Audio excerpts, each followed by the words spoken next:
பட்டணம் தான் போறியா தாத்தா, பட்டணம் தான் போறியா? 50 காசு தார தாத்தா, எனக்கு பட்டணம் பொடி வாங்கிட்டு வா. மட்டைய விரிச்சு தாத்தா, எனக்கு சிட்டிக்க பொடி தாத்தா. தாத்தா பழனிக்கு சிட்டிக்க பொடி தாத்தா.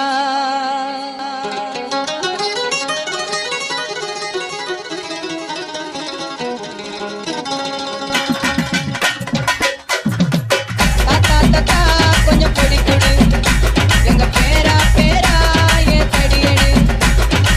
தாத்தா தாத்தா கொஞ்சம் பொடி கொடு, எங்க பேரா பேரா ஏன் தடியடு. தாத்தா தடியும் எடுக்கையில பொடிய பறந்துருச்சு தாத்தோ. DJ